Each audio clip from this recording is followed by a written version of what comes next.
এই মেঘ ওঠ বলছি, এই মেঘ ওঠ। মার এরকম ডাক শুনে এক লাফে ঘুম থেকে উঠে গেলাম, আর তখন শুনি বাবা রাগী গলায় কি যেন বলছে। আমি চোখ ডলতে ডলতে বাবার সামনে যাওয়াতে যেন আরো রেগে গেলেন। তখনই বলতে লাগলেন, শাহানা, তোমার গুণধর মেয়েকে বলে দিও আমি তার বিয়ে ঠিক করেছি।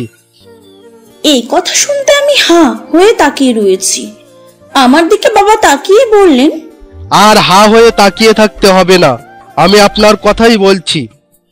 বাবার এমন কথা শুনে আমি চিৎকার করে বললাম, না না, আমি বিয়ে করব না, আমি পড়ালেখা করতে চাই, চাকরিও করতে চাই। এই কথা শোনার পর বাবা বলে উঠলেন, আজ বাদে কাল যার এইচএসসি পরীক্ষা সে বেলা 9টা পর্যন্ত ঘুমায় নাকি রাজরানী। শাহানা, তোমার মেয়েকে বলে দিও তার বিয়ে যত তাড়াতাড়ি সম্ভব আমি দিয়ে দিতে চাই। ছেলে আমেরিকায় থাকে, সোহাগের বন্ধু। বাবা মানে আমার মাকে উদ্দেশ্য করে কথাগুলো আমায় শোনালেন। আর সোহাগ হলো আমার দুলা ভাইয়ের বড় আপুর হাজবেন্ড। আমি বিয়ে করব না মা, বাবাকে বলে দিও বিদেশে থাকা ছেলেদের আরো আগে না। দেখো না, আলু আপুকে সোহাগ ভাইয়া বিয়ে করে রেখে গেছে তো আর আসার নাম নেই। চুপ ম্যাগ, বাবা মার সাথে কি ওইভাবে কথা বলে? না আপু, আমাকে বলতে দে। রাতে যখন তুই একা একা কান্না করিস তখন আর বাবা মা তোকে দেখে না, আমি দেখি। তাই আমি কিছুতেই বিদেশে থাকা ছেলেদের বিয়ে করব না। ব্যাস, অনেক হয়েছে মেঘ, তোমাকে বিয়ে করতে হবে না। তবে আমার একটা শর্ত, তোমাকে এইচএসসি পরীক্ষায় A+ পেতে হবে। ম্যাগ, তুই পাড়ার কোন ছেলেকে চোখ মেরেছিলি? ওরা এসে বাবার কাছে বিচার দিয়েছে। বলে আপু চলে গেল। বাবার কথাগুলো আমার কানের কাছে বারবার বাজছে। মনে মনে ভাবি কি করে এর থেকে আমি মুক্তি পাবো। হঠাৎ মনে হলো ইভাকে একটা ফোন দিই। ইভা আমার বান্ধবী। ইভাকে কল দেওয়ার সাথে সাথে ইভা আমার ফোনটা রিসিভ করলো। রিসিভ করার পর ইভা বলতে লাগলো, মেঘ, তোর নাকি বিয়ে ঠিক হয়ে গেছে? ইভার এমন কথা শুনে আমি অবাক হয়ে জিজ্ঞাসা করলাম, এই কথা তো বাবা আমাকে সকালে বললো, আমি তো তোকে এই কথা বলিনি, তুই জানলি কিভাবে? কাল রাতে আঙ্কেল আমাদের বাসায় আসছিল, আমার কাছ থেকে জানতে চাইলো বিকেলে যে ছেলেটাকে উনি তোকে চোখ মারতে দেখেছেন ওই ছেলেটাকে তোর সাথে কোনো সম্পর্ক আছে কিনা। তুই বাবাকে কি বলছস? আমি তো বললাম তুই ছেলেটাকে চিনিসই না, তবে আঙ্কেল মনে হয় আমার কথা বিশ্বাস করে নাই আর তোর বিয়ের কথা বলে গেলেন। আচ্ছা রাখি রে, ভালো থাকিস আর ভালোভাবে পড়িস। তোর ভাষায় আমার A+। কাল দেখা হবে বলে রেখে দিলাম। আমি বা দুইটা শরীর হলেও আমাদের আত্মা একটা। ওর সাথে ছোট্ট থেকে একসাথে বড় হওয়া, আমার ভরসায় তো ইভা। ও A+ পাওয়ার মতোই ছাত্রী, আর ইভার সিট আমার পিছনে। ওর থেকে সাহায্য নিলে আমার A+, কিন্তু হলের স্যার যদি করা গার্ড দেয়, ম্যাজিস্ট্রেট যদি খাতা নিয়ে নেয়, এরকম হাজার প্রশ্ন মাথায় ঘোরে। আমি চলে গেলাম ঘুমের রাজ্যে।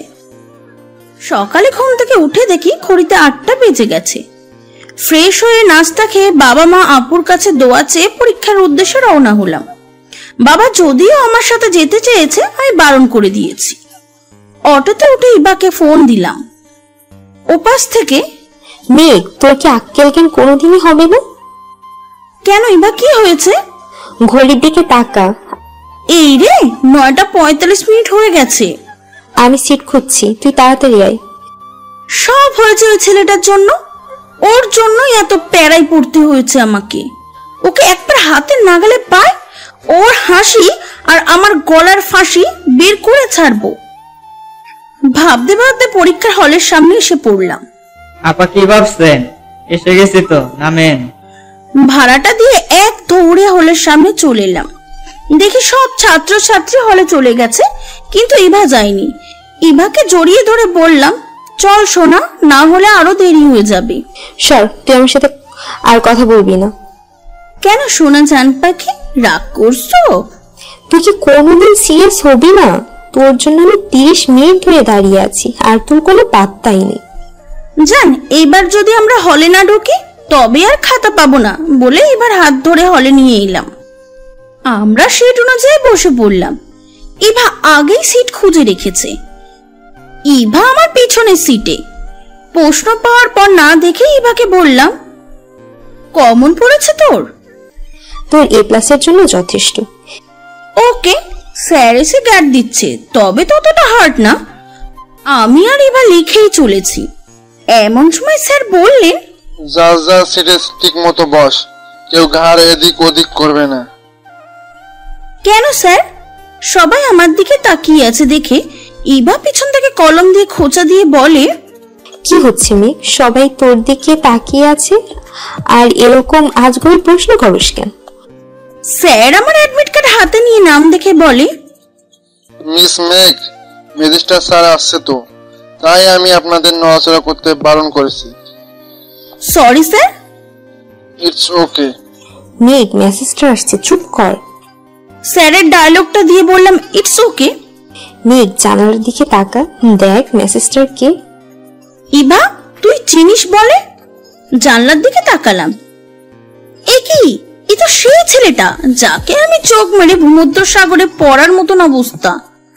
আমার ধ্যান ফিরল তখন যখন ইভা বলল, মেঘ, ম্যাজিস্ট্রেট আমার খাতা নিয়ে গেছে, জানালা দিয়ে আমাদের কথা বলতে দেখে ফেলেছে। বলিস কি? আমার তো এখন অনেক লেখা বাকি। তবে কি A+ পাওয়া হলো না আমার? সামনে তাকিয়ে দেখে ম্যাজিস্ট্রেট চেয়ারে বসে আছে আর আমার দিকে তাকিয়ে আছে। মনে মনে ভাবতে লাগলাম, হয়তো আমাকে চেনার চেষ্টা করছে। এ ছেলে তো আমায় পাগল করে দিবে। একে তো এর জন্য A+ এর প্যারা, আবার আসার পথে নিভিয়ে দিয়ে নিয়ে গেছে এবার খাতা। আসার কোনো কুল না পেয়ে দাঁড়ালাম। মিস্টার ম্যাজিস্ট্রেট, কি মনে করেন নিজেকে? হোয়াট? আপনি আমার বান্ধবীর খাতা নিয়েছেন কোন সাহসে? কি মনে করেন নিজেকে? আপনার জন্য আমার A+ পেতে হবে। আর আপনি যদি ওর খাতাটা নিয়ে যান তবে A+ পাবো কি করে? কথাগুলো একদমই বলে যে নিচের দিকে তাকলাম, দেখি আমার খাতা নাই। ম্যাজিস্ট্রেট আমার সামনে। আপনার বান্ধবীর জন্য যখন আপনার এতই মায়া, তবে তার খাতা দিয়ে দিলাম আর আপনার খাতা নিয়ে নিলাম। ঠাস করে বসে পড়লাম। ভাবতে লাগলাম, আমার আর A+ পাওয়া হলো না। এবার বুঝি বিয়ের তারিখটা ঘুরিয়ে এলো। প্রায় 1 ঘন্টা পর এসে ম্যাজিস্ট্রেট সাহেব আমার খাতাটা দিলেন। বলতে লাগলাম, A+ তো আর পাওয়া হলো না, তবে B+ এর কাছাকাছি এলাম, মানে বিয়ের দিকে। কিছুক্ষণ পরে পরীক্ষা শেষ হওয়ার ঘন্টায় বাড়ি পড়ে গেল। আমি আর এবার ম্যাজিস্ট্রেটের গোষ্ঠীর সবাইকে ধোলাই করলাম। মেঘ, এবার কি করবি? ওকে বিয়ে করব। মুখ ফসকে বেরিয়ে গেল। পাগল হলি নাকি? কি আবল তাবল বলছিস? কিছু না, চল বাসায় চল। চিন্তা করে লাভ নেই, যা আছে কপালে। বাসায় এসে বাবাকে দেখতে পেলাম। বাবা, তোমার মনের আশা পূরণ হতে চলেছে বলে রুমে চলে গেলাম। রুমে এসে ফ্রেশ হয়ে বসা মাত্রই মা খাবার নিয়ে আমার রুমে আসলো।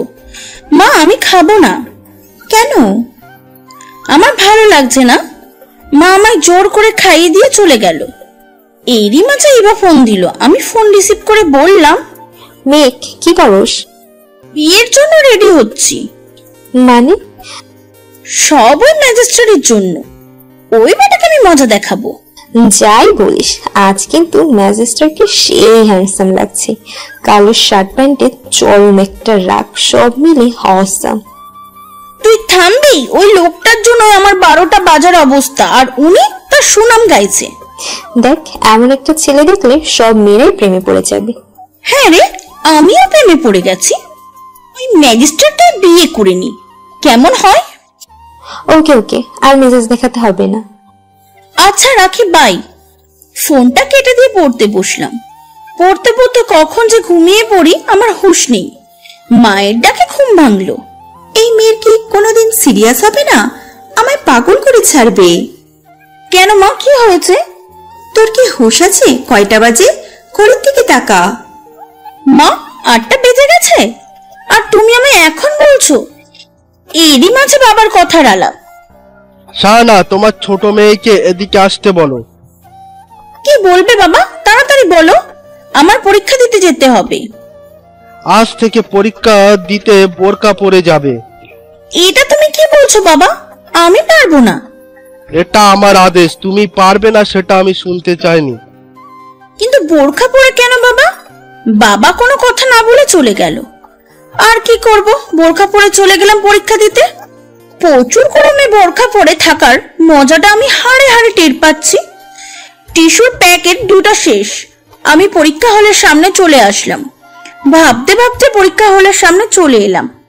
মেঘ, তুই বোরকা পরে কেন এসেছিস? বাবা খুব বাড়াবাড়ি করছে ইভা, আমি এখন কি করব বল? এখন আবার আদেশ জারি করেছে বোরখা পরে আসতে হবে। পরে সব শুনবো, এখন চল, ঘন্টা পড়ে গেছে। এই হলের গার্ডে কে আছেন? এদিকে আসুন। জি ম্যাজিস্ট্রেট স্যার, বলুন। আপনারা কি গার্ড দিচ্ছেন? এই মেয়েটা যে নকল করছে আপনাদের চোখে পড়ছে না? আমি তো অবাক হয়ে তাকিয়ে আছি। মিস্টার ম্যাজিস্ট্রেট কি সব বলছেন? এই মেয়ে, তোমার সাহস হয় কি করে পরীক্ষার হলে নকল করার? স্যার, আমি তো এসব করি নাই। হলের স্যারেরা বলল। স্যার, আমরা তো এমনটা দেখিনি। আপনাদের চোখ কোথায় থাকে? আবার আমায় প্রশ্ন করছেন? এই মেয়েকে এক্ষুনি পরীক্ষার হল থেকে বের করে দিন। স্যার, আপনি আমার সাথে এমনটা করতে পারেন না।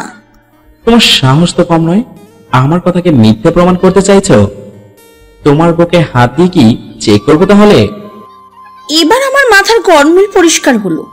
তার মানে ম্যাজিস্ট্রেট সাহেব আমার টিস্যু দেখেছেন। এখন কেন কথা বের হচ্ছে না মিস মেঘ? আমার মনে এবার লাড্ডু ফুটছে। ব্যাটাকে তো এবার ভুল প্রমাণ করতে হয়। আমি মুচকি একটা হাসি দিয়ে, চেক করবেন স্যার? করেন। ম্যাজিস্ট্রেট সাহেব, কি করছেন কি? আপনি কি এবার হল ভরা ছেলেমেয়ের সামনে এই মেয়েটার গায়ে হাত দিবেন নাকি? না, আমি তো ওকে খালি রুমে নিয়ে চেক করব। ম্যাজিস্ট্রেটের এমন জোরে কথা বলার সব হলের স্যারেরা এক জায়গায় জড়ো হলো। মিস্টার ম্যাজিস্ট্রেটকে এবার থামাতে হবে, নইলে তো উনি আমার গায়ে হাত দিবে। ম্যাজিস্ট্রেট সাহেব, আপনি তো আমায় চেক করবেন, ঠিক আছে, কিন্তু আমার একটা শর্ত আছে। বলো, তোমার শর্ত কি? শুনেন, লজ্জা হলো একটি মেয়ের সব চাইতে বড় আমানত। আপনি যদি আমার গায়ে হাত দেন তবে আমায় লোকে নানান কথা বলবে, আর আমি পরীক্ষা থেকেও বাদ হতে চাই না। তবে আপনি যদি আমার কোনো টুকলি পান তবে আমি এখান থেকে চলে যাব। তবে যদি আপনি আমার কাছে টুকলি না পান তবে আমায় এই অপমান থেকে বাঁচানোর জন্য আপনাকে আমায় বিয়ে করতে হবে। ম্যাজিস্ট্রেট আমার দিকে রাগে লুকিয়ে তাকিয়ে কি যেন ভাবতে ভাবতে উত্তর দিলেন। ওকে। আমি তো পুরো হতবাক হয়ে তার দিকে তাকিয়ে আছি। কি বললেন উনি এটা? ওনার মাথা তো ঠিক আছে? ম্যাজিস্ট্রেট স্যার, আপনার মাথা ঠিক আছে তো? তোমার কি মনে হয় আমি পাগল হয়েছি? স্যার, আপনি ভেবে বলছেন তো? আমার ভেবে লাভ নেই, তুমি ভেবে নাও পরীক্ষা থেকে বহিষ্কার হওয়ার পর তুমি কি করবে। আমি কোনো কথা বলার ভাষা পেলাম না। এরই মাঝে মিস্টার স্যার আমায় টানতে টানতে একটা খালি রুমে নিয়ে আসলেন। সব স্যারেরা ওনার পিছন পিছনে আসতে লাগলেন। দরজাটা বন্ধ করে দিলেন। স্যার, আমি আপনাকে কিছু বলতে চাই, আমি মনে বলে বলতে লাগলাম। আমার ওনাকে এখন সব বলে দেওয়া উচিত। আমার কাছে ওটা টিস্যু। কিন্তু ম্যাজিস্ট্রেট স্যার আমায় আর কিছু বলার সুযোগ দিলেন না। এক টানে ওনার কাছে নিয়ে আসলেন। আমার কোমরে হাত দিয়ে আমায় ধরে বলতে লাগলেন, তোমায় আর কিছু বলার সুযোগ আমি দেব না। উনি আমার খুব কাছে চলে আসলেন। আমি ভয়ে ভয়ে বললাম, কি করতে চাইছেন আপনি স্যার? হয় তোমার কলঙ্কের কারণ হব, নয় তোমার স্বামী হব। আমার কথাটা সাথে সাথে উনি আমার বুকের মাঝে চেক করতে লাগলেন। আমি চুপ হয়ে আছি। আমার চোখ দিয়ে অঝরে পানি পড়ছে। ম্যাজিস্ট্রেট স্যার আমার বুকের থেকে টিস্যু বের করে আমার দিকে চোখ বড় বড় করে তাকিয়ে আছেন। আমি নিচের দিকে চেয়ে কান্না করছি। এইসব রসিকতার মানে কি? স্যার, আসলে উনি দরজা খুলে চলে গেল। আমি বসে কান্না করছি। কিছুক্ষণ পর আমি উঠে পরীক্ষার হলে গেলাম। হলে সবাই আমার দিকে তাকিয়ে কানাকানি করছে। আমি নিচের দিকে তাকিয়ে লেখা শুরু করলাম। কিছুক্ষণ পর পরীক্ষা শেষ হওয়ার ঘন্টা পড়ে গেল। মেঘ, কি হয়েছিল ওখানে? এবার বল, আমি তো হল থেকে বের হতে পারছিলাম না। না, তোকে সব পরে বলবো, এখন বাসায় চল। আমি বাসার দিকে হাঁটতে লাগলাম। পরীক্ষার হল থেকে আসার সময় একবারও ম্যাজিস্ট্রেট স্যারকে দেখিনি। হয়তো উনি বাসায় চলে গেছেন। আমি এবার হাঁটতে লাগলাম, এমন সময় একটা গাড়ি আমাদের সামনে এসে দাঁড়ালো। চোখে দেখতে পান না? এরই মাঝে গাড়ি থেকে কয়েকটা লোক বেরিয়ে আসে। এবার আমাকে মুখ চেপে ধরে গাড়িতে উঠিয়ে নেয়। আমি চিৎকার করার চেষ্টা করেও কোনো লাভ হয় না। আমাদের মুখে কাপড় দিয়ে বেঁধে গাড়ি ছেড়ে দিল। কিছুক্ষণ পর একটা বাড়ির সামনে গাড়ি থামিয়ে ইভা আর আমাকে বাড়ির ভিতরে নিয়ে আসলো। বাড়ির একটা রুমে কয়েকজন লোক বসে আছে। এই কি, এখানে তো আমাদের স্যারেরাও আছে। আমি নিয়ে যাওয়ার সাথে সাথে সবাই আমার দিকে তাকালো। আমিও সবার দিকে অবাক হয়ে তাকিয়ে রইলাম। এরই মাঝে একটা লোক একজন হুজুর নিয়ে আসে। আমি ইভা একে অপরের দিকে তাকিয়ে রইলাম। আমার মাথায় কোনো কাজ করছে না। এখানে হচ্ছে নাকি? আমি স্যারকে জিজ্ঞাসা করলাম, স্যার আপনারা এখানে, আর আমাদেরকেই বা এখানে আনা হলো কেন? এই সবের মানে কি? আমার পিছন থেকে কেউ একজন বললেন, সবটা আমি বলেছি মেঘ। আমি পিছন দিকে তাকিয়ে তো অবাক। এ কি, এ তো মিস্টার ম্যাজিস্টার। ম্যাজিস্টার স্যার আপনি এখানে? আর আমাদের বানিয়ে আসলো কারা? আমার লোকেরাই তোমাদের এখানে এনেছে। কিন্তু কেন স্যার? কারণ এখানে তোমার দেওয়া শর্ত পূরণ হবে। মানে কি বলতে চাইছেন আপনি? কেন, তোমার শর্তের কথা তোমারই মনে নেই? তার মানে স্যার আমায় বিয়ে করার শর্ত বলছে? এর জন্যই কি আমাকে এখানে নিয়ে আসা হয়েছে? এরই মাঝে একটা লোক ম্যাজিস্ট্রেট স্যারকে বললেন, স্যার এবার আপনারা বসেন, দেরি হয়ে যাচ্ছে। কাজী সাহেব আর কতক্ষণ বসে থাকবেন? উনি নাকি আবার কোথায় বিয়ের কাজ আছে সেখানে যাবেন। ম্যাজিস্ট্রেট স্যার আমার দিকে এগোতে লাগলেন। আমি দৌড় দিয়ে এবার পিছনে পালালাম। দেখুন স্যার, আপনি আর আমার দিকে এগোবেন না। আমি আপনাকে বিয়ে করতে পারবো না। আমার বিয়ে ঠিক হয়ে আছে। আমি শুধু আপনাকে থামাবার জন্য এই শর্ত দিয়েছিলাম। আমার আর কোনো উদ্দেশ্য ছিল না। সে তুমি যে কারণেই বলে থাকো, তুমি তোমার দেওয়া শর্ত না স্বীকার করতেই পারো, কিন্তু আমার গ্রহণ করার শর্ত অবিষ্কার করতে পারবো না।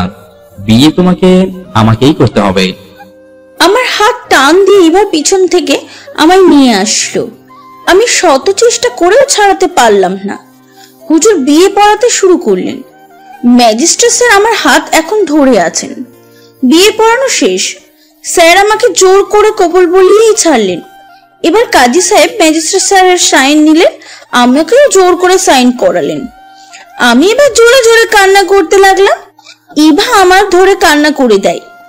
ম্যাজিস্ট্রেট স্যার লোকগুলোকে আমাদের বাসায় পৌঁছে দিতে বলে। ইভা আমায় ধরে নিয়ে বাসা থেকে বেরিয়ে যায়। ম্যাজিস্ট্রেট স্যার আর কোনো কথা না বলে বসে থাকে। আমাদের বাসার সামনে আমাদের নামিয়ে দিয়ে যায়। ইভা, বাসায় কি এসব ঘটনার কথা বলবো? না, এখনই কিছু বলার দরকার নেই। আপাতত চার দেয়ালের মাঝেই থাকতে দে, পরে দেখা যাবে কি হয়। তুই বাসায় যেয়ে নর্মাল ব্যবহার করবি। তোর বাবা যেরকম মানুষ, না হলে কিন্তু সমস্যা হতে পারে। ওকে, তুই এবার বাসায় যা বলে আমি বাসায় ঢুকে পড়লাম। মেঘ, আজ এত দেরি হলো কেন আসতে? আর তোকে এরকম দেখাচ্ছে কেন? কই মা, কিছু হয়নি তো। দেরি হয়েছে এবার সাথে আজ রেস্টুরেন্টে গেছিলাম তাই। মিথ্যা বললাম মাকে। আচ্ছা, আর কৈফিয়ত দিতে হবে না। ফ্রেশ হয়ে খাবার খেতে আয়। মা, আমার খিদে নেই বলে রুমে চলে আসলাম। দরজাটা বন্ধ করে খুব কাঁদলাম। আজ নিজেকে খুব ছোট মনে হচ্ছে। আমার একটা ভুলের জন্য একটা মানুষের জীবন নষ্ট হয়ে গেল। বাবা মার আশা ভরসা সব তছনছ হয়ে গেল। ভাবতে ভাবতে ঘুমিয়ে পড়লাম। সকালের মায়ের ডাকে ঘুম ভাঙে। কিরে, আজ পরীক্ষা নেই? না মা, দেখো না আমায়, আর একটু ঘুমাই। না, তাড়াতাড়ি ওঠ, আজ তোকে দেখতে আসবে। কি? আমি এক লাফে উঠে বসে পড়লাম। কি বলছো মা? আমি না বলেছি আমি এখন বিয়ে করব না? আমি মনে মনে বলতে লাগলাম যে মা, আমার বিয়ে হয়ে গেছে। মায়ের ডেকে আমার ধ্যান ভাঙে। কিরে, কি ভাবছিস? আমি আর কিছু বলতে পারলাম না। আমি ওয়াশরুমে চলে গেলাম। নাস্তা খেয়ে তাড়াতাড়ি তৈরি হয়ে নে, ছেলের বাড়ির লোকেরা 10টার মধ্যে চলে আসবে। মেঘ, এমন করে না বোন আমার। এখানে বাবা মার সম্মান জড়িয়ে আছে, প্লিজ তুই বোঝার চেষ্টা কর। আমি আর কোনো কথা বললাম না। আপু আমায় সাজিয়ে ছেলের বাড়ির লোকের সামনে নিয়ে আসে। ছেলের মা আমাকে নানা ধরনের প্রশ্ন করেন, তারপরে আমায় নিয়ে যেতে বলে। আপু আমায় নিয়ে আসে। পরে আপু এসে বলে ওনাদের নাকি আমাকে পছন্দ হয়েছে। পরীক্ষার পরে বিয়ের দিন ঠিক করে তার ছেলেকে বিদেশ থেকে আসতে বলবেন। পরের দিন সকালে আমি পরীক্ষা দিতে চাই। পরীক্ষা হলে থাকাকালীন ম্যাজিস্ট্রেট স্যার শুধু একবার এসেছেন, তার দায়িত্বের খাতিরে। এমন করে প্রায় পরীক্ষা শেষ হতে চলছে। আজ পরীক্ষার শেষ দিন। আজ আমি ম্যাজিস্ট্রেট স্যারের সাথে দেখা করতেই হবে। পরীক্ষা যখন শেষ ঘন্টা বাজে, আমি তাড়াতাড়ি বের হয়ে আসি। দেখি ম্যাজিস্ট্রেট স্যার আমার সামনে দিয়ে চলে যাচ্ছে। আমি তার সামনে গিয়ে দাঁড়াই। কি ব্যাপার, সামনে এসে দাঁড়ালে কেন? স্যার, আপনার সাথে আমার কথা আছে। এখানে তোমার সাথে কথা বলার জায়গা না, আমি তোমার জন্য বাইরে অপেক্ষা করছি, তুমি বাইরে আসো। উনি বাইক করে চলে গেলেন। কিছুক্ষণ পর আমি বাইরে গেলাম। দেখি ম্যাজিস্ট্রেট স্যার আমার জন্য অপেক্ষা করছেন। আমি সামনে যেতেই উনি আমাকে বাইকের পিছনে উঠতে বললেন। আমি বাধ্য মেয়ের মতন এক কথায় উঠে যাই। কিছুক্ষণ পর উনি একটা পার্কের সামনে বাইক থামালেন। তারপর দুজনে একটা বেঞ্চের উপর বসলাম। কি বলতে চাও এবার বলো। স্যার, ইচ্ছা থাকা সত্ত্বেই হোক বা নয় হোক, আমি কিন্তু আপনার স্ত্রী।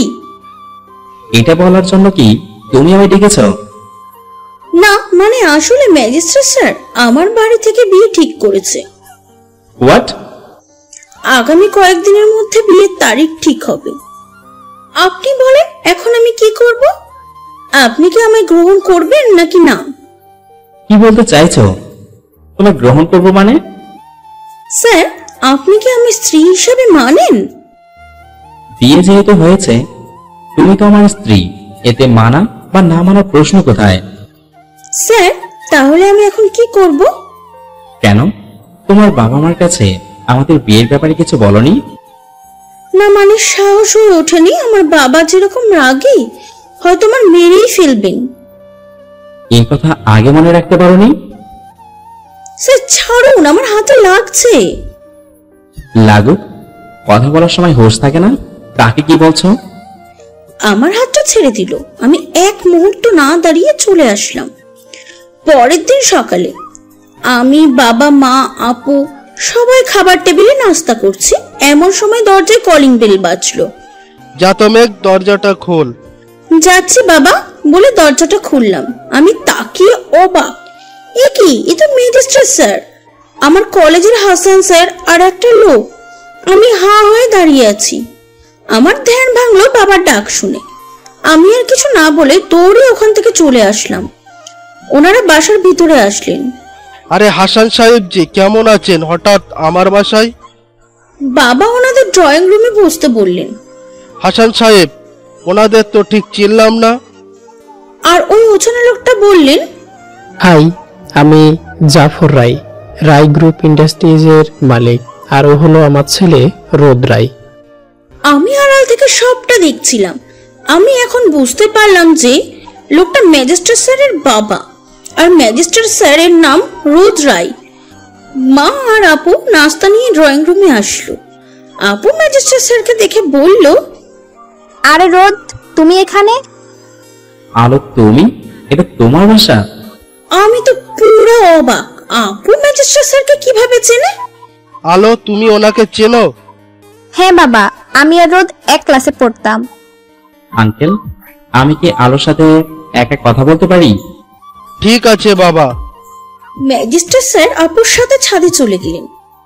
হাসান স্যার বাবাকে আমার আর ম্যাজিস্ট্রেট স্যারের বিয়ের ব্যাপারে সবটা বললেন। ম্যাজিস্ট্রেট স্যার হয়তো আপুর কাছেই এই কথা বলছেন। আমি আর দেরি না করে রুমে যেতে নিলাম। এরই মাঝে ম্যাজিস্ট্রেট স্যার আর আপু আমার সামনে চলে আসলো। আমি ওদের দিকে না তাকিয়ে রুমে চলে যেতে নিলাম। আপু আমার হাতটা ধরে নিল। কোথায় যাচ্ছিস? আমার সাথে আয়, রোদ আমায় সবটা বলেছে। আমি ম্যাজিস্ট্রেট স্যারের দিকে তাকালাম। উনিও আমার দিকে তাকিয়ে আছেন, তবে ওনার চোখ দেখে আমার মনে হলো উনি কান্না করছেন। আমি নিচের দিকে তাকালাম। মেঘ, আমার সাথে চল। কোথায়? গেলেই দেখতে পাবি। আপু আমায় টানতে টানতে বাবার সামনে নিয়ে আসলো। আমি কোনো ভাষা খুঁজে পাচ্ছিলাম না। এমন সময় ম্যাজিস্ট্রেট স্যারের বাবা বললেন, এই বুঝি আমার বৌমা? বিয়ান সাহেবা, আপনি আমার বৌমার গায়ে হাত তুললেন কেন? এখন কিন্তু আমারও বাড়ির বউ। আমি তো ভেবে পাচ্ছি না একটা মানুষ এতটা ভালো কিভাবে, যার ছেলে একটা মেয়েকে না জেনে শুনে বিয়ে করে নিল, সেই ছেলের বউকে কোনো রকম বাধা ছাড়াই মেনে নিল কিভাবে? আমার ভাবনার অবসান ঘটলো যখন ম্যাজিস্ট্রেট স্যারের বাবা আমার মাথায় হাত রেখে বললেন, আমার বৌমা তো খুব মিষ্টি দেখতে। আমি তার পায়ে হাত দিয়ে সালাম করলাম। বিয়ান সাহেব, আমি আজ আমার বৌমাকে নিয়ে যেতে এসেছি। আমি এই কথা শোনা মাত্রই ম্যাজিস্ট্রেট স্যারের দিকে তাকালাম, কিন্তু ম্যাজিস্ট্রেট স্যার এক ধ্যানে আলো আপুর দিকে, আর তারা দুজন দুজনের দিকে তাকিয়ে আছে। আমি আর কিছু না বলে ওখান থেকে রুমে চলে আসলাম। কিছুক্ষণ পর মা আমার রুমে আসলো। মা বললেন ওনারা নাকি আজ আমাকে নিয়ে যাবেন। এই কথা বলার সাথে সাথে মা আমায় জড়িয়ে ধরে কান্না করতে লাগলেন। মা, এই বিয়েটা ভুলবশত হয়ে গেছে, আমি এই বিয়েটা করতে চাইনি মা, তুমি আমায় ক্ষমা করে দিও। আমার মেয়েটা কখন যে এত বড় হয়ে গেল বুঝতেই পারলাম না। মা, তুমি ওনাদের চলে যেতে বলো, আমি ওনাদের সাথে যাব না। তা তো হয় না রে মা, বিয়ে যখন হয়ে গেছে তোকে তো যেতেই হবে। আমি মাকে ছড়িয়ে কান্না করে দিলাম। আলু আপু আমার জামা কাপড় লাগেজে ভরে দিলেন। আমাকে ম্যাজিস্ট্রেট স্যারের বাড়ি নিয়ে আসা হলো। দরজায় পা রাখতেই একটা মেয়ে বলে, দাঁড়াও ভাইয়া, ভাবিকে নিয়ে এখনই এসো না, মা বরণ ডালা সাজাচ্ছে। ভাইয়া ডাক শুনে বুঝলাম এটা ম্যাজিস্ট্রেট স্যারের বোন। এক ভদ্র মহিলা বরণ ডালা নিয়ে আসছে। আমি ভেবে নিলাম এটা ম্যাজিস্ট্রেট স্যারের মা, মানে আমার শাশুড়ি মা। উনি আমাকে আর ম্যাজিস্ট্রেট স্যারকে বরণ ডালা দিয়ে বরণ করলেন। আমি স্যারের মাকে সালাম করলাম। শাশুড়ি মাও আমায় হাসি মুখে ঘরে তুলে নিলেন। আমি কিছুতেই বুঝে উঠতে পারছি না, যার ছেলে পরীক্ষা হলে একটা মেয়েকে বিয়ে করে নিয়ে আসলো, তাদের তা নিয়ে কোনো মাথা ব্যথা নেই। আমাকে হাসি মুখে মেনে নিয়েছে। এই নিশি, তোর ভাবিকে নিয়ে উপরে তোর ভাইয়ার রুমে নিয়ে যা। আচ্ছা মা, এসো ভাবি, আমি তোমাকে ভাইয়ার রুমে নিয়ে যাই। আমি নিশির সাথে চলে আসলাম।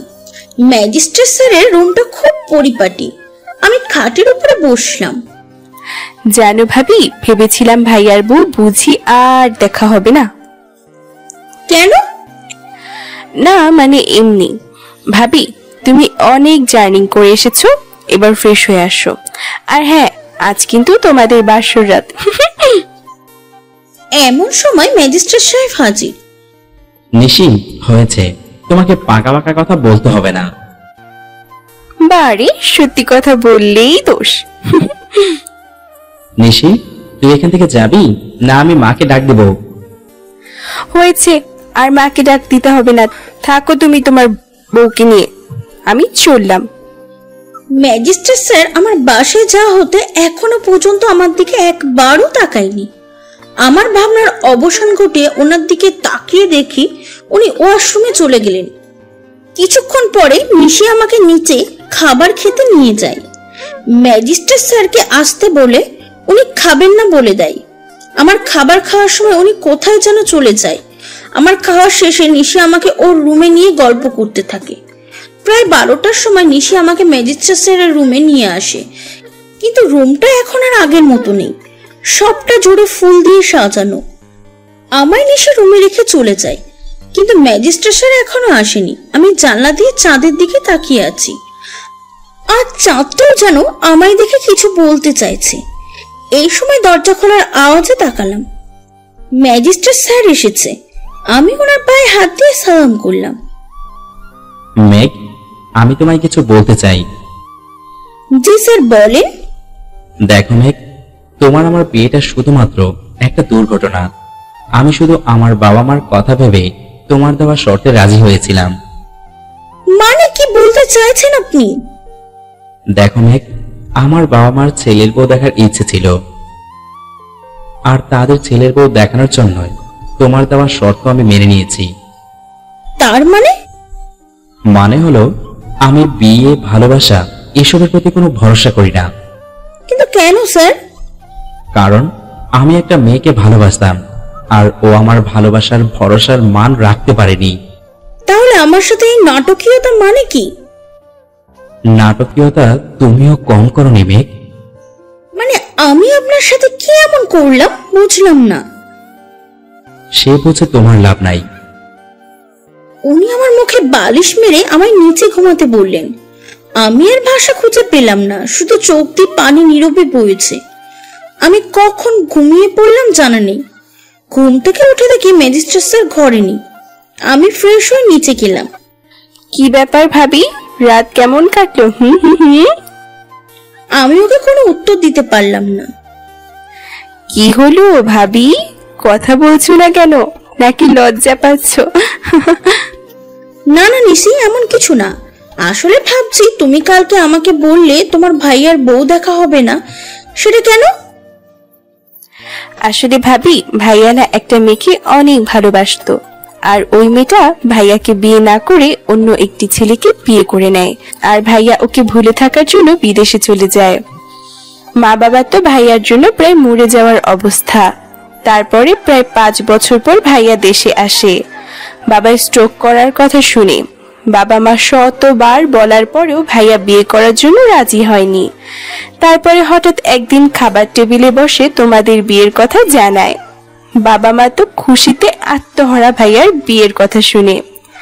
বাবা তোমাকে বাসায় নিয়ে আসার কথা জানায়, কিন্তু ভাইয়া বলে তোমার বাড়ি থেকে নাকি বিয়ে ঠিক হয়ে গেছে, তাই বাবা নিজে যে তোমায় নিয়ে আসে। আচ্ছা নিশি, মেয়েটা কে সে কি তুমি জানো? না ভাবি, তবে মেয়েটার একটা ছবি আমি ভাইয়ার মোবাইলে ওয়ালপেপারে দেখেছি। মেয়েটা দেখতে কিছুটা তোমার মতো। আমি তো প্রথমে ভেবেছিলাম তুমি সেই মেয়ে, পরে যখন শুনলাম তুমি এইচএসসি পরীক্ষা দাও তখন ভাবলাম সে তুমি না, কারণ সে মেয়ে নাকি ভাইয়ার ক্লাসমেট ছিল। আসলে সেই মেয়েটা তোমার ভাইয়াকে বিয়ে করলো না কেন? তা তো জানি না ভাবি, বরং ভাইয়াও জানে না মেয়েটা এমন কেন করলো। আমি আর কিছু না বলে রুমে চলে আসলাম। আজ নিজেকে খুব অপরাধী মনে হচ্ছে। আমার জন্য একটা মানুষের ভালোবাসার জগৎ নষ্ট হয়ে গেল। এমন সময় ম্যাজিস্ট্রেট স্যারের আগমন। আপনি কোথায় ছিলেন? তোমার বাসায় যাব, রেডি হয়ে নাও। কেন? তোমার বাবা ফোন দিয়েছে, তোমার মা তোমায় দেখতে চায়। আমি তো খুশিতে আত্মহারা। মাকে দেখতে খুব মন চাইছে। মায়ের কাছে সব কষ্ট শেয়ার করলে মনে হয় কিছুটা শান্তি পাবো। আমি আর ম্যাজিস্ট্রেট স্যার আমাদের বাড়ি চলে আসলাম। আমি মাকে ধরে খুব কান্না করলাম। মা আমার কান্না দেখে নিজেকে সামলে রাখতে পারলো না। আমি নিজেকে সামলে, মা তুমি শুধু কান্নাই করবে নাকি আমাদেরকে ভিতরে যেতে দিবে? আচ্ছা বাবা আয়। বাবা তুমিও আসো, আমি রুমে চলে গেলাম। মা আপু কোথায়? আপুকে দেখছি না। আমি খেয়াল করলাম ম্যাজিস্ট্রেট স্যার চারিদিকে তাকিয়ে আছে, আলো আপু কই। আমি ভাবলাম হয়তো ফ্রেন্ড, তাই হয়তো আপুকে খুঁজছে। আলো বাসায় নেই, ওর কোনো বান্ধবীর বাসায় গেছে। তার কিছুক্ষণ পর আলো আপু আসলো। ম্যাজিস্ট্রেট স্যার আপুকে দেখে কেমন আছে, ওর স্বামী কই ইত্যাদি জিজ্ঞাসা করে। খাওয়া দাওয়া শেষে সবাই ঘুমাতে যায়। আমি রুমে যেয়ে দেখি ম্যাজিস্ট্রেট স্যার রুমে নেই। ভাবলাম হয়তো ছাদে গেছেন, আমি ঘুমিয়ে গেলাম। মধ্যরাতে আমার ঘুম ভেঙে যায়, কিন্তু ম্যাজিস্ট্রেট স্যার এখনো রুমে আসেনি। তাই আমি ছাদে গেলাম। গিয়ে যা দেখলাম আমার মাথায় আকাশ ভেঙে পড়লো। ম্যাজিস্ট্রেট স্যার আর আলো আপু একসাথে জড়িয়ে আছে। তুমি আমায় একা করে চলে গিয়েছিলে, আমি আজও তোমায় ভালোবাসি। আই লাভ ইউ আলো, আমি তোমায় ছাড়া বাঁচবো না। আপু কিছু বলছে না, তার মানে আপু ম্যাজিস্ট্রেট স্যারকে ভালোবাসতো। আমার ভাবনার অবসান ঘটলো যখন ম্যাজিস্ট্রেট স্যার আপুকে ধাক্কা দিয়ে চলে আসছিল। ম্যাজিস্ট্রেট স্যার ছাদ থেকে নেমে যাওয়ার সময় আমার সাথে তার দেখা। মেঘ, তুমি এখানে এত রাতে কখন এসেছো?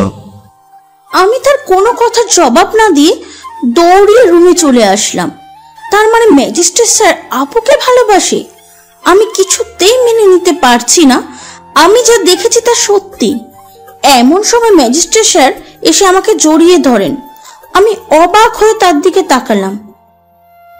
আই এম সরি মেঘ, তুমি যা দেখেছো তার মাঝে আলাদা আরো একটা সত্যি আছে। মেঘ, তোমার আপুকে আমি ভালোবাসতাম, কিন্তু সেটা 5 বছর আগে। আর সে ভালোবাসা অনেক আগেই মারা গেছে।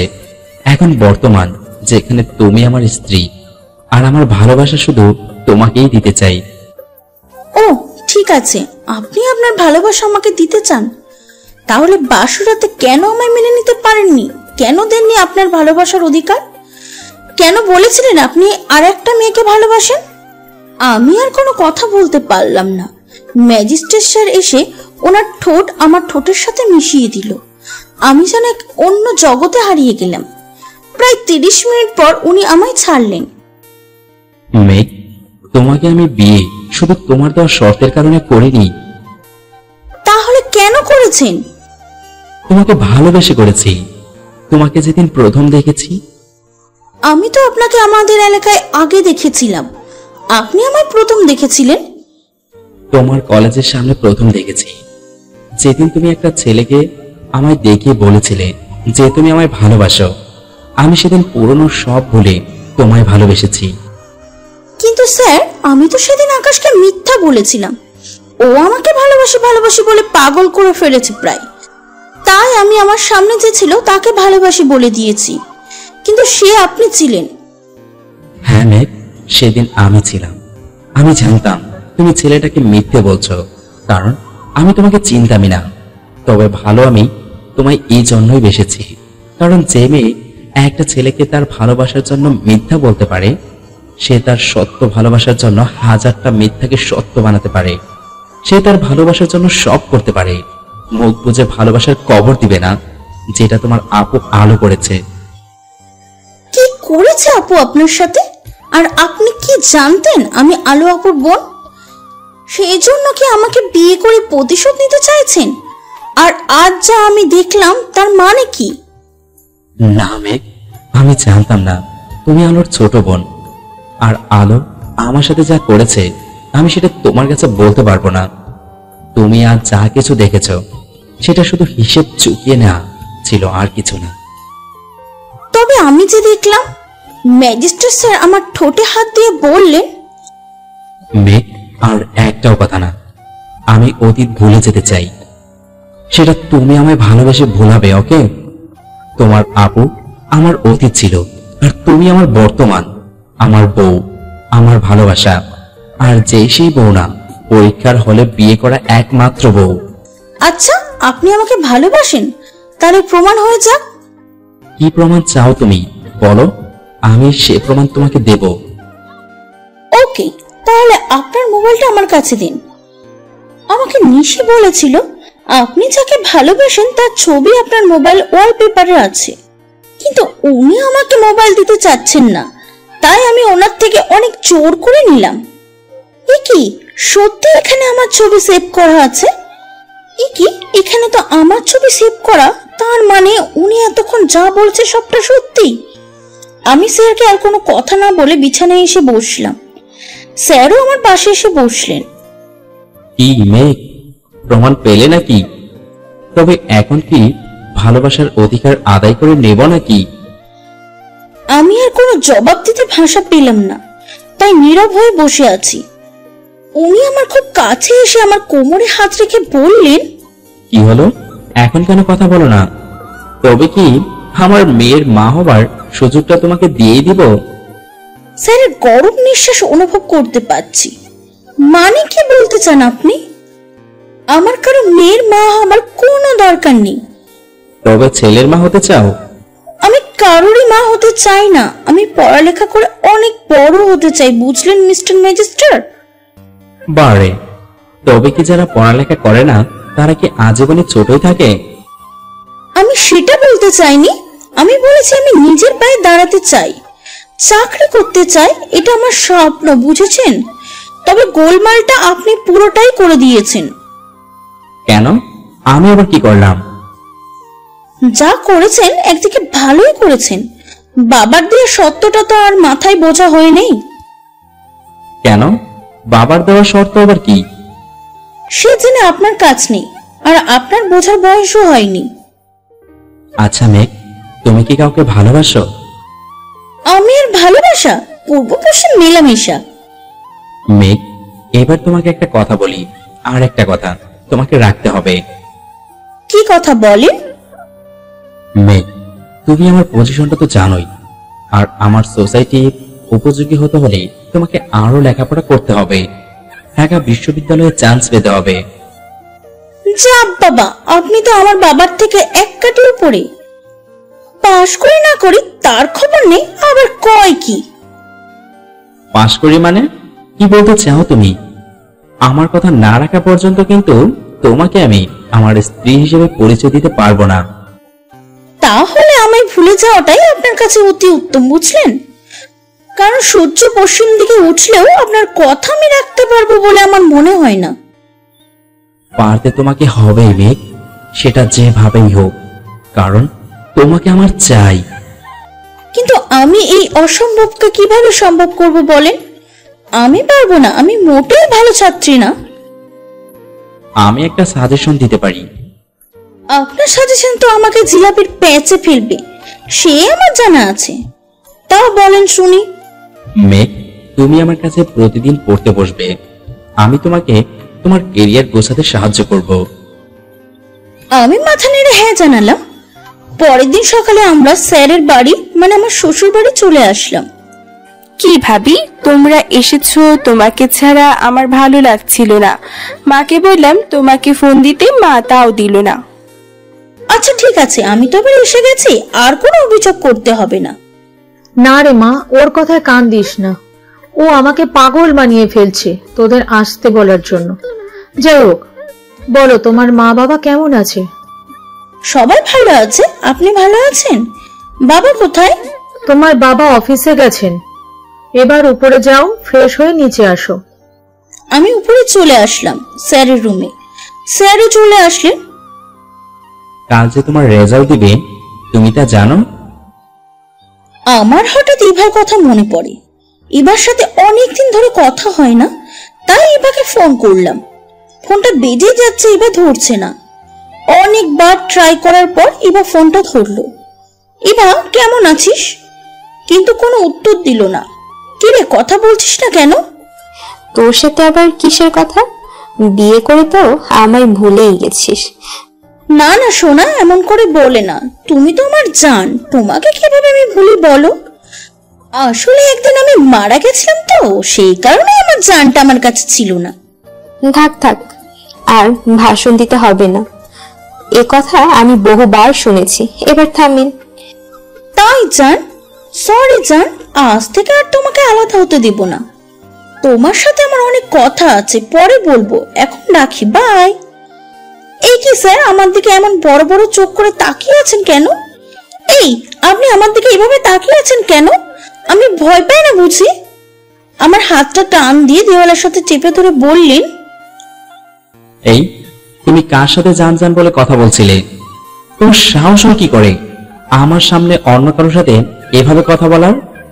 স্যার আমার হাতে ব্যথা লাগছে, আমাকে ছাড়ুন। স্যার আমি ইভার সাথে কথা বলছিলাম, ও আমার খুব কাছের বান্ধবী। উনি আমাকে ছেড়ে কিছুটা দূরে দাঁড়ালেন। সেই কথা তুমি আগে বলতে পারতে মেঘ, তাহলে আমার এই ব্যবহার করতে হতো না। যা হয় ভালোর জন্যই হয়, তা না হলে আপনার এইরকম রূপটা দেখতে পেতাম না। সরি মেঘ, আমার এরকমটা করা উচিত হয়নি। আমি কিছুক্ষণের জন্য হলেও ভেবেছিলাম তুমি হয়তো তোমার বোনের মতো। আমি কোনো কথা না বলে বেলকনিতে দাঁড়ালাম। কখন যে চেয়ারে ঘুমিয়ে পড়েছি বুঝিনি। সকালে পাখির ডাকে ঘুম ভাঙলো। এ কি, আমি বিছানায় কি করে এলাম? কারোর হাত আমার শরীরে অনুভব করলাম। পাশ ফিরে তাকাতে এ কি, স্যার আমায় জড়িয়ে ধরে ঘুমিয়ে আছে। ওনার হাত সরিয়ে উঠতেই বললেন, কি ঘুম হলো মহারানী? আমি এখানে এলাম কি করে? তোমার এত ভালো একটা বর থাকতে তুমি বেলকনিতে ঘুমাবে ভাবলে কি করে? আমি কোনো উত্তর না দিয়ে ফ্রেশ হয়ে নিচে চলে আসলাম। জানতে পারলাম এবার নাকি নিশিও এইচএসসি পরীক্ষা দিয়েছে। আমরা সবাই নাস্তা করে বসে আছি। এমন সময় স্যার আসলেন, পরীক্ষার রেজাল্ট দিয়েছে, নিশি নাকি A+ পেয়েছে। উনি আমার দিকে রাগি চোখে তাকালেন। স্যারের তাকানোর ভাবে বুঝে নিলাম আমি হয়তো ফেল করেছি। এ কি, স্যার আমায় তার কোলে তুলে নিলেন। মেঘ, তুমি A+ পেয়েছো। আমি ওনার কথা মেনে নিতে পারিনি, কারণ আমি যা লিখেছি তাতে বেশি হলে আমার 5 নাম্বার হবে, কিন্তু A+ প্রশ্নই আসে না। আমি তাড়াতাড়ি রুমে চলে আসলাম, এসে ইভাকে ফোন করলাম। ইভা ফোন ধরলো। ইভা, তুই পরীক্ষার রেজাল্ট জেনেছিস? হ্যাঁ, তুই A+ পেয়েছিস। আমি A+ পেয়েছি, তুই জানলি কি করে? আর তুই কি পেয়েছিস? আমি C পেয়েছি। এবার সত্যি করে বল, আমি A+ কি করে পেলাম? মেঘ, আসলে পরীক্ষায় আমি তোর খাতায় লিখেছিলাম, আর তুই যে খাতায় লিখে জমা দিয়েছিস ওইটা আমার খাতা ছিল। আমি তোর বাবার দেওয়ার সত্য তোকে জেতাতে চেয়েছিলাম। আমি চাইনি তুই কোনো সমস্যার মুখোমুখি দাঁড়াস, কারণ আমি তোর কারণেই পরীক্ষার হল পর্যন্ত যেতে পেরেছি। তুই যদি ওই দিন আমার পরীক্ষার জন্য যে টাকাটা প্রয়োজন ছিল তা না দিতিস, তাহলে আমি পরীক্ষা দিতেই পারতাম না। তাই তোর জন্য এতটুকু আমি করতেই পারি। তাই বলে তুই নিজের ক্যারিয়ার নষ্ট করে আমাকে শোধ করবি? আমি এটা কিছুতেই মেনে নিব না। আমি এক্ষুনি ম্যাজিস্ট্রেট স্যারকে সব বলে দিব। না মেঘ, তুই এমন কিছু করবি না, তোর আমার কসম লাগে। আমি আর ইভাকে কিছুই বলতে পারলাম না, তাই রাগ করে ফোনটা কেটে দিলাম। আজ নিজেকে খুব অপরাধী মনে হচ্ছে। আমার কপালটাই খারাপ, সবার ভালো করতে যে নিজেই আরো ক্ষতি করে দিই। আমি খুব কান্না করছি। এমন সময় ম্যাজিস্ট্রেট স্যার চলে আসলেন। আমাকে উনি জিজ্ঞাসা করলেন আমি কেন কান্না করছি, কিন্তু আমি কোনো জবাব দিতে পারছি না। তাই স্যার আমার কাছে এসে বললেন, দেখো মেঘ, আমি জানি না তুমি কি কারণে এতটা কান্না করছো, তবে তুমি কান্না করার মতো কোনো কাজ আমি করেছি বলে আমার মনে হয় না। এবার আমি স্যারকে জড়িয়ে ধরে আরো বেশি কান্না করছি। এবার স্যার আমাকে কয়েকটা চুমু দিলেন। এই পাগলি, কেন কান্না করছো? আমি আছি তো তোমার পাশে। তোমাকে আমি সারা জীবন আগলে রাখবো। একটা আঁচড়ও তোমার গায়ে আমি লাগতে দেব না। এবার চলো, মা খাবার খেতে ডাকছে। স্যার আমাকে নিয়ে নিচে চলে আসলেন। শাশুড়ি মা আমাদের খাবার দিলেন। রোদ, আমার তোর সাথে একটা কথা ছিল। খাবার শেষে তুই আমার রুমে আয়। বৌমা, তুমিও এসো। খাবার শেষে আমি স্যার শাশুড়ি মায়ের রুমে আসলাম। বাবা মা রুমে বসে আছে। মা, বলো কেন ডাকছো, কি বলবে? রোদ, আমি আর তোর বাবা দুজনই চাই আমাদের ঘরে একটা বাচ্চা আসুক। মানে কি বলতে চাইছো মা? কিসের বাচ্চা আসবে আমাদের ঘরে? কেন, তোর আর মেঘার বাচ্চা, মানে আমাদের নাতি নাতনি। মা, তুমি এ কথা আর কখনো বলবে না। আগে মেঘা নিজে প্রতিষ্ঠিত হয়ে নিক। আমি চাই না ও আমার পরিচয়ে পরিচিত হোক। ওর নিজেরও একটা পরিচয় হওয়া প্রয়োজন। আমি আর এখানে এক মুহূর্ত না দাঁড়িয়ে রুমে চলে আসলাম। স্যার এসে আমাকে বললেন, মেঘ, তুমি কিছু মনে করো না। আসলে সব বাবা মায়েরই তার সন্তানদের নিয়ে এমন একটা স্বপ্ন থাকে, আর আমার যেরকম স্বপ্ন নেই এরকমও নয়। তবে এর জন্য তোমার আমার দুজনেরই সময়ের প্রয়োজন। যাই হোক, এবার শোনো, আমার কিছু বন্ধু আসবে, তুমি মায়ের সাথে রান্নায় সাহায্য করো। সন্ধ্যা নাগাদ স্যারের কয়েকজন বন্ধু আসলো। ওনাদের নাস্তা দেওয়ার জন্য শাশুড়ি মা আমাকে পাঠালেন। আমি নাস্তা নিয়ে ওনাদের সামনে গেলাম। মেঘা, কাজের আন্টি কোথায়? তুমি কেন এসেছ? না মানে স্যার, আন্টি বাসায় চলে গেছে, তাই মা আমাকে আসতে বলেছেন। এই রোদ, এই মেয়েটা কে রে? দেখতে তো খুব সুন্দরী, আমি তো প্রেমে পড়ে গেলাম। এই লোকটা এমন বাজে মন্তব্য শুনে আমি ওখান থেকে চলে আসলাম। দেখ, ও আমার বোনের বান্ধবী, ওকে কোনো খারাপ চোখে দেখবি না। আমি এটা ভেবে অবাক, স্যার আমার সত্য পরিচয়টা তার বন্ধুদের কাছে দিতে পারলো না। আমি এতটাই অযোগ্য। রাত হয়ে গেছে, স্যার ওনার বন্ধুদের বিদায় করে রুমে আসলেন। এরই মাঝে স্যার আমার হাত ধরে দেওয়ালের সাথে ঠেকিয়ে বললেন, এই, তোমাকে ওদের সামনে যেতে আমি বলেছিলাম, তুমি কেন গেলে? তোমাকে ওরা বাজে কথা বলার সাহস পেত নাকি? এই, আপনি ডায়লগ বাদ দিন। আপনি কি মনে করেন নিজেকে? হ্যাঁ, নবাব? আমি আপনার কাছে এতটাই অযোগ্য যে আপনার বন্ধুদের কাছে আমার সত্যি পরিচয়টা দিতে পারলেন না? আমার হাতটা ছাড়েন মিস্টার রোদ, আমি ব্যথা পাচ্ছি। আর শোনেন, আজ থেকে আপনার সাথে আর কোনো কথা হবে না যতদিন না আমি আপনার যোগ্য হচ্ছি। আর আপনি নিজেকে যে হিরো মনে করেন, আপনি একবার ওটা ভেবেছেন যে আমি যদি আপনার সম্মান মর্যাদার মানুষ হয়ে উঠি, তখন তো আপনাকে আমারও ভালো লাগতে না পারে। তবে চেষ্টা করব আপনাকে সারা জীবন ভালোবাসার, আপনার স্বপ্ন পূরণ করার। আমি দৌড়ে ব্যালকনিতে চলে আসলাম। কখন যে ঘুমিয়েছিলাম নিজেই জানি না। আমি রুমে চলে আসলাম, স্যার যেন কার সাথে কথা বলছে। আমি ঘরের দিকে তাকিয়ে দেখি 2টা বাজছে। আমি কোনো কথা না বলে নিশির রুমে চলে আসছিলাম। এমন সময় স্যার আমার হাতটা ধরে নিলেন। কোথায় যাচ্ছ তুমি? আর আমাকে এতগুলো কথা শুনিও কি হয়নি? আর কি বাকি আছে নাকি? স্যারের কোনো কথার জবাব দিলাম না। কি হলো? আমার কথার কোনো জবাব দিচ্ছ না কেন মেঘ? সরি মেঘ, আমার ভুল হয়েছে। এবার তো কথা বলো। আচ্ছা ঠিক আছে, তোমাকে আর পড়ালেখা করতে হবে না। আমি তোমাকে এভাবেই মেনে নিব। আর কাল আমার সব বন্ধুদের ইনভাইট করে তোমার পরিচয় সবাইকে জানাবো। আর রইল ভালোবাসার কথা, তা আমি আজই তোমাকে ওঝার করে দিব। সাথে সাথে আমাকে কোলে তুলে নিল। আমাকে খাটের ওপর বসিয়ে উনি আমার খুব কাছে চলে আসলেন। আমি কিছু বলবো এমন সময় উনি আমাকে চুমু দিয়ে শুইয়ে দিলেন। আমি স্যারকে ধাক্কা দিয়ে সরিয়ে দিই। কি মনে করেন কি শুধু শরীরের চাহিদাকে পূরণ করাটাকে ভালোবাসা বলে? না, ভালোবাসা বলতে বিশ্বাস, ভরসা, মনের মিলকেও বোঝায়, যা আপনার আমার মাঝে গড়ে ওঠেনি।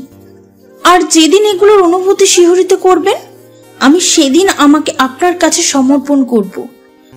জানি না আমার আপু আপনাকে কেন সেদিন ছেড়ে সোহাগ ভাইয়াকে বিয়ে করেছিল, তবে একটা কথা আমি বলতে পারি, সেদিন যে সিদ্ধান্তটা আপু নিয়েছিল তার মাঝে কোনো ভুল ছিল না, যে ভুলের মাঝে আমি পা দিয়েছি।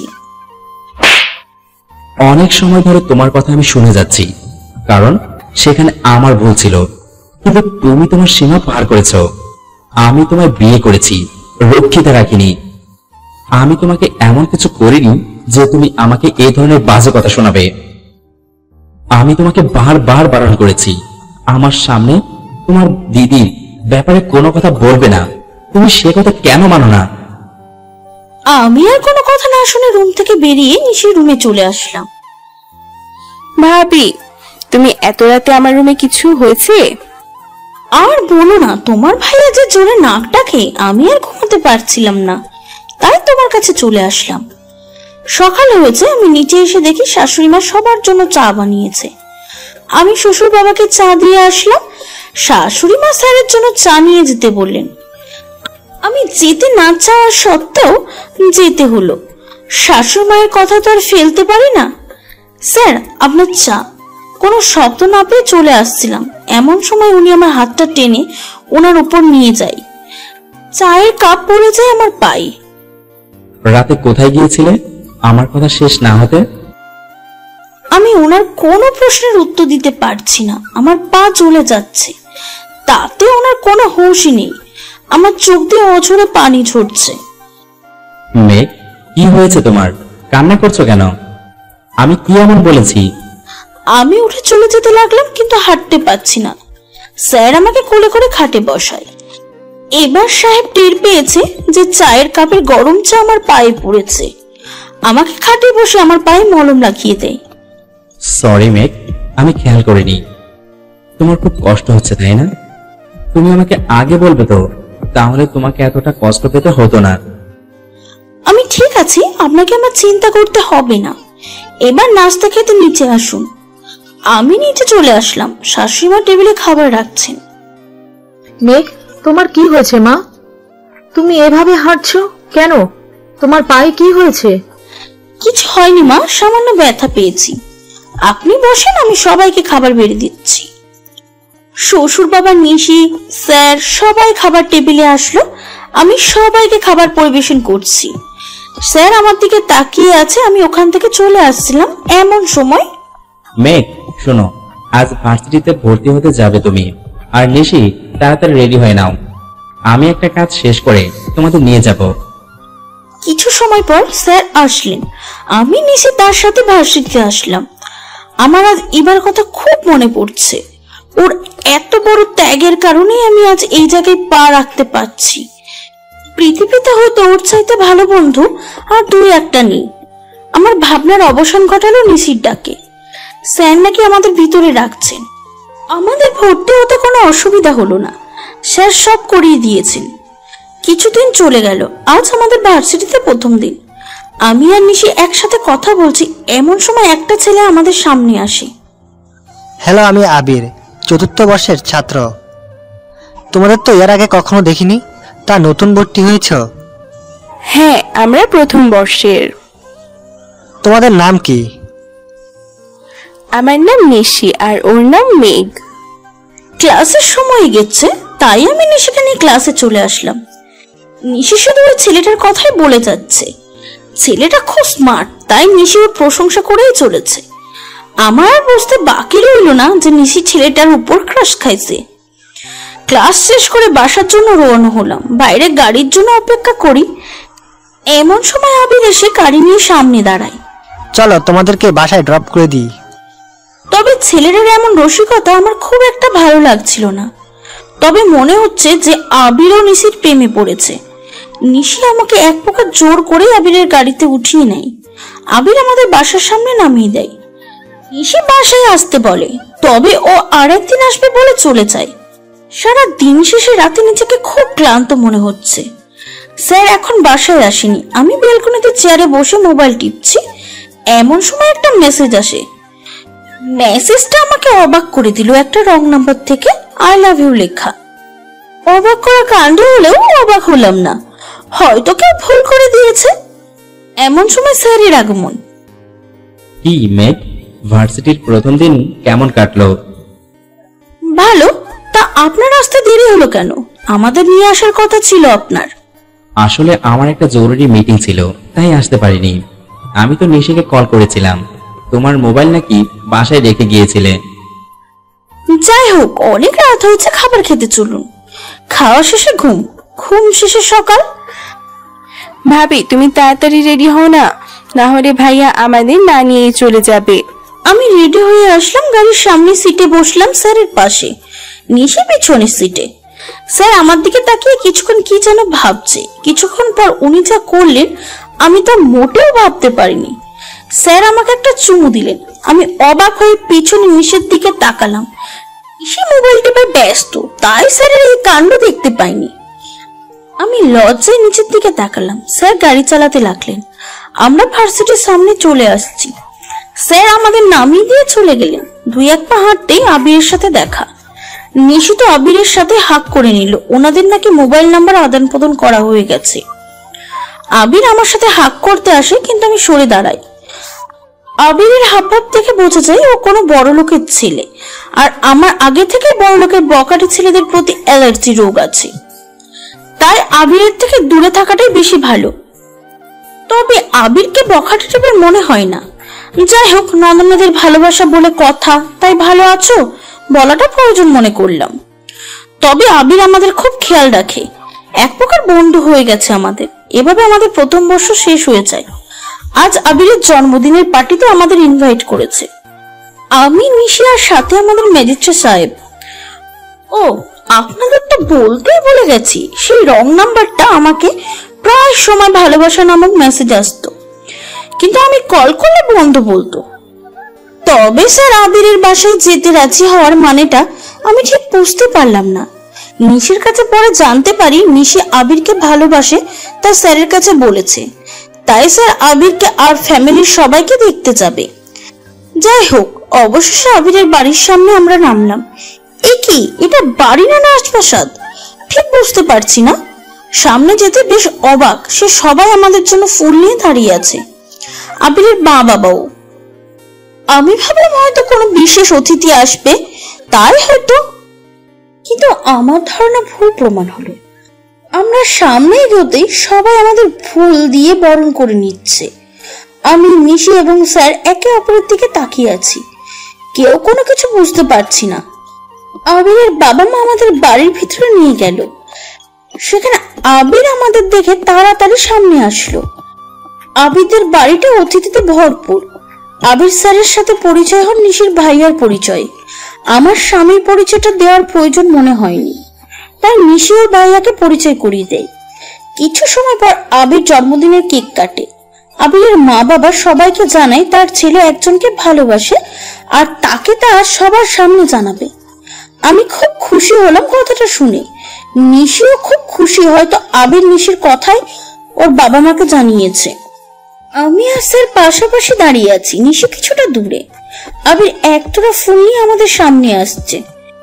আজ আমি অনেক বেশি খুশি যে নিশি তার ভালোবাসার মানুষের ভালোবাসার কথা নিজে মুখে জানতে পারছে। কিন্তু আমার ভাবনার অবসান ঘটালো। আবির নিশির কাছে যায়নি।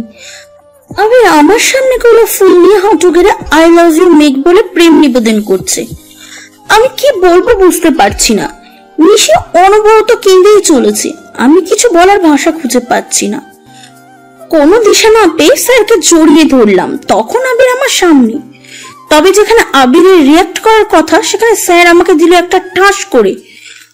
আবির দাঁড়িয়ে আমাকে ধরলো। সবাই আমার দিকে তাকিয়ে আছে। আজ নিজেকে জোকারের মতো মনে হচ্ছে। কি হলো মেঘ, রোদ ভাইয়া তোমাকে মারলো কেন? তুমি কেন কান্না করছো? আমি তোমাকে খুব ভালোবাসি। আমি তোমাকে খুব সুখে রাখবো, দেখবে। আমার বাবা মা তোমাকে অনেক পছন্দ করেছে। বাবা বলেছে কাল তোমাদের বাড়িতে যাবে তোমার বাবা মার সাথে কথা বলতে। আজ থেকে আমাদের বন্ধুত্ব ভালোবাসায় পরিণত হবে। মেঘ, ভার্সিটিতে যেদিন তোমাকে প্রথম দেখি সেদিনই তোমাকে ভালোবেসে ফেলেছি। আজ যেসব আয়োজন দেখছো সেসব আয়োজন সব তোমার জন্য। আমি তোমাকে খুব বেশি ভালোবাসি মেঘ, আমার নিজের চাইতেও বেশি। তুমি আমাকে ফিরিয়ে দিও না, আমি তাহলে বাঁচতে পারবো না। আবিরের এসব কথাগুলো শুনে আমার কেমন যেন দম বন্ধ হয়ে আসছিল। স্যারের দিকে তাকালাম, দেখি স্যারের চোখ দিয়ে পানি ঝরছে। আমার জানতে আর বাকি রইল না যে স্যার আমাকে খুব বড় ভুল বুঝে নিয়েছে। আবির, আমি তোমাকে কিছু বলতে চাই যা আমার তোমাকে আগেই বলা উচিত ছিল। তবে এই কথাটা যে কোনো সময় এতটা প্রয়োজন হয়ে দাঁড়াবে তা কখনো মনে করিনি। শোনো, তবে তুমি হয়তো জানো না আমি আর নিশির সম্পর্কে কি হয়। নিশি আমার ছোট ননদ। আর কিছুক্ষণ আগে বললে না রোদ ভাই আমার গায়ে হাত ওঠালো কেন? কারণ তার আমার উপর সবচাইতে বেশি অধিকার। উনি আমার স্বামী। আমি তুমি আমাকে ঠিক কতটা ভালোবাসো আমি জানি না, তবে তার চাইতে বেশি নিশি তোমাকে ভালোবাসে। আমাকে যদি তুমি বন্ধু ভেবে থাকো তাহলে তোমাকে এটা বলতে পারি, নিশিকে বিয়ে করলে তুমি খুব সুখী হবে। নিশি আমার মতন এতটা খারাপ না, ও খুব ভালো মেয়ে। ও তোমাকে অনেক ভালোবাসে। ওকে তোমার যোগ্য হয়ে উঠতে হবে না। তুমি আমার মতন একটা নোংরা মেয়েকে কি করে ভালোবাসতে পারলে, যে কিনা পরীক্ষা হলে ম্যাজিস্ট্রেটকে ফাঁদে ফেলে বিয়ে করে নেয়? আমার মতো মেয়েকে ভালোবাসা যায় না আবির। দেখো না আমার স্বামী আমাকে আজ পর্যন্ত মেনে নিতে পারেনি। আর এক মুহূর্ত না দাঁড়িয়ে বাড়ি চলে আসলাম। যে স্বামী নিজের স্ত্রীকে ভরসবায় অবিশ্বাস করে চড় মারে তার সাথে আর এক মিনিট সময়ও কাটাতে চায় না। আমার কিছু জামা কাপড় ব্যাগে গুছিয়ে বাড়ি থেকে বের হয়ে যাব এমন সময় স্যার আমার হাত ধরে নিল। কোথায় যাচ্ছ মেঘ? রুমে চলো, আমার তোমার সাথে কিছু কথা আছে। আমার আপনার সাথে কোনো কথা নেই। তোমার আমার সাথে কথা নাই তা আমি শুনতে চাইনি। আমার তোমার সাথে কথা আছে। আমার হাত ধরে স্যার আমাকে রুমে নিয়ে আসলেন। এ কি দরজা বন্ধ করছেন কেন আপনি? আমি আপনার সাথে কোনো কথা বলতে চাই না। স্যার আমাকে জড়িয়ে ধরে আমি আর কোনো কথা বলতে যাব এমন সময় আমার ঠোঁটে ঠোঁট মিলিয়ে নিলেন। আই লাভ ইউ মেঘ, আমি তোমাকে ভুল বুঝেছিলাম। I am sorry. উনি আমাকে জড়িয়ে ধরে পাগলের মতো আমাকে কাছে পেতে চাইছেন। আজ আমি আর নিজেকে সামনে রাখতে পারলাম না। সকালবেলায় গোসল সেরে বের হব, দেখি স্যার এখনো ঘুমিয়ে আছেন। তাই তাকে না জাগিয়ে নিচে চলে আসলাম। শাশুড়ি মা রান্না করছেন, আমি হাতে হাতে এগিয়ে দিলাম। দরজায় কলিং বেলের আওয়াজ শুনে দরজা খুলে আমি অবাক। আবির আর ওর মা বাবা এসেছে। খুব অবাক হয়ে ওনাদের ভিতরে আসতে বললাম। শাশুড়ি মা এগিয়ে আসলেন ওনাদের দেখে। ওনাদের বসতে বলে আমি উপরে আসলাম স্যারকে ডাকতে। কি নবাব সাহেব রুমে নেই, তাই ভাবলাম হয়তো ফ্রেশ হতে গেছেন। তাই ডাকতে গিয়ে দরজাটা ধাক্কা দিলাম। কি আমি ওনার উপরে পড়ে গেলাম। আপনি দরজা বন্ধ করেননি কেন? আমি পুরো ভিজে গেলাম আর আপনি হাসছেন। আমি জানতাম আমার মহারানী আমাকে ডাকতে আসবে। তা কি এত প্রয়োজন রানী সাহেবা? আবির এসেছে, সাথে ওর মা বাবা। কেন, কিছু বলেছে? না, আমি কোনো কথা বলিনি, আপনাকে ডাকতে এসেছি, আপনি তাড়াতাড়ি আসুন। হয়তো তোমাকে নিতে এসেছে মেঘ। তুমি আমাকে রেখে যাবে নাকি আবিরের বউ হয়ে? দেখুন, বাজে কথা বলবেন না, বলে দিলাম কিল ঘুষি। আমাকে বিদায় করলে বুঝি বেঁচে যাবেন? চুপ, একদম চুপ। তোমাকে বিদায় করলে বেঁচে যাব না, মরে যাব। চলো দেখি ওরা কি কারণে এসেছে। দুজনে নিচে আসলাম, নিশিও এসেছে, আবিরের মায়ের পাশে বসা। আসসালামু আলাইকুম আঙ্কেল আন্টি। আর আবির কেমন আছো? হ্যাঁ রোদ ভাইয়া, আমরা সবাই ভালো আছি। রোদ বাবা, আজ আমরা তোমাদের কাছে একটা জিনিস চাইতে এসেছি, আমাদের খালি হাতে ফিরাবে না বাবা। হোয়াট? ওই দিন আবিরের এত কাণ্ডের পরেও আজ আপনারা এই প্রস্তাব কিভাবে নিয়ে আসলেন? আমরা আবিরের মত নিয়ে এসেছি বাবা। আবির নিশিকে বিয়ে করতে রাজি হয়েছে। হ্যাঁ ভাইয়া, ওদিনের ব্যবহারের জন্য মাফ করে দিবেন। আসলে যদি জানতাম মেঘ বিবাহিত, তাহলে হয়তো এরম হতো না। আর বাবা মায়ের নিশিকে বই হিসাবে পছন্দ হয়েছে। আমি বাবার সাথে কথা বলে আপনাদের জানাবো। আর নিশি, তুমি উপরে যাও। মেঘ, তুমি নিশিকে নিয়ে যাও। আমরা এ ব্যাপারে পরে কথা বলবো। আমি এখন বাইরে যাচ্ছি।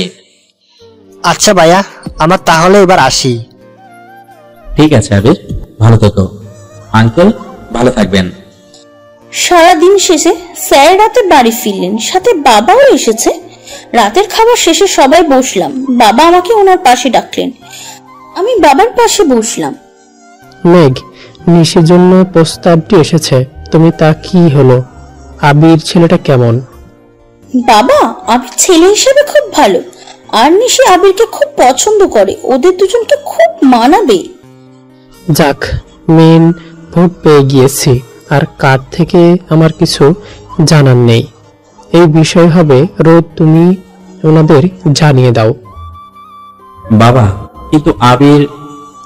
কোনো কিন্তু নেই, রোদ আমার বৌমা, যখন ভালো বলেছে সেখানে আমি আর কারো কথা শুনতে রাজি না, তাই কেউ কোনো কথা বলবে না। ঠিক আছে বাবা, আমি ওনাদের কাল জানিয়ে দেব। স্যার গড়গড় করে উপরে চলে গেলেন। মেঘ, তাড়াতাড়ি উপরে যাও, নবাব সাহেব মনে হয় রাগ করেছেন। আমি উপরে রুমে চলে আসলাম। স্যার আমার দিকে গম্ভীর চোখে চেয়ে আছেন। আমি আস্তে আস্তে ওনার সামনে গেলাম, উনি আমার হাত ধরে বিছানায় শুইয়ে দিলেন। কি মনে করেছ নিজেকে? বাবার সামনে আবিরকে এত ভালো বলার মানে কি? আমি কি তোমাকে কিছু বলতে বলেছিলাম? বাবা নিশির সাথে আবিরকে খুব মানাবে, এই সাথে তো তোমাকেও মানাবে, তাই বলে কি? কি বলছেন এসব? আপনার মুখে কোনো কথা আটকায় না? নিজের স্ত্রীকে অন্য লোকের সাথে জড়িয়ে কথা বলতে আপনার লজ্জা করে না? আর আবির আসলে খুব ভালো ছেলে, হয়তো না জেনে আমাকে। যাক ছাড়ুন সে কথা, আপনি এটা একবার ভেবেছেন আবির আসতে নিশি কতটা খুশি হয়েছে? আমি এই পরিবারের সবাইকে খুশি দেখতে চাই, কারো দুঃখের কারণ হতে চাই না। সে আপনি আমার যত বড় অপবাদ দেন না কেন। সরি মেঘ, আমি এভাবে বলতে চাইনি। আমি বলতে। থাক, আপনার আর বলা লাগবে না, আমি জানি আপনি কি বলতে চাইছেন। আমি কিছু মনে করিনি, আপনার জায়গায় আমি থাকলে হয়তো আমিও এমনটাই ভাবতাম। চলুন নিশির কাছে যাই, আগে ওর থেকে জানি ও কি বলে, ওর কথার উপর জানাবো। ও না বলে দিলে আমি বাবাকে না বলে দিব। আমি স্যার নিশির রুমে গেলাম। কি ব্যাপার ভাইয়া, ভাবি, তোমরা একসাথে আমার রুমে কিছু বলবে না কি? হ্যাঁ বলো, কি জানতে চাও? নিশি, তুমি কি আবিরকে বিয়ে করতে রাজি আছো? তোমার ভাইয়া জানতে চায় সেদিনের ঘটনার পর কি তুমি আবিরকে বিয়ে করবে? হ্যাঁ ভাইয়া, আমি আবিরকে বিয়ে করতে চাই। আমি জানি আবির মেঘ ভাবিকে ভালোবাসে, তবুও আমি আবিরকেই বিয়ে করতে চাই। আমি আবিরকে খুব বেশি ভালোবাসি, হয়তো ও আমাকে বাসেনি, তবে আমি ওকে ছাড়া বাঁচতে পারবো না। ও যদি আমাকে ভালো না বাসে তবে সারা জীবন নয়তো বন্ধু হিসেবে কাটিয়ে দিব, তবুও আমি সারা জীবন ওর পাশে থাকতে চাই, ওকে ভালোবাসতে চাই। না নিশি, তুমি এমনটা ভেবো না, আবির তোমাকে খুব ভালোবাসে। একটা ভুল ছিল আমাদের মাঝে, আবির আর মাঝে এমন কিছু ছিল না যে সেই ভালোবাসাকে সারা জীবন বহন করে যেতে হবে। দেখবে একদিন আবির তোমায় খুব ভালোবাসবে, তোমায় খুব ভালো স্বামী হয়ে উঠবে। আবির খুব ভালো ছেলে, তা তুমি আমি খুব ভালো করেই জানি। যে ভয়টা তুমি পাচ্ছ এমন কিছুই হবে না, আর তোমার ভালোবাসার কাছে ওর ভালোবাসা টিকবেই না। আই লাভ ইউ ভাবি, এই জন্যই তো তোমাকে এত ভালোবাসি। আজ প্রায় 5 বছর পর আমরা সবাই একসাথে। এরই মাঝে অনেকগুলো দিন আপন মানুষগুলোর মুখ দেখা হয়নি। আজ আমার ছেলে জোনায়েদের জন্মদিন, তাই স্যার আমাদের নিয়ে দেশে এসেছেন। ও, আপনাদের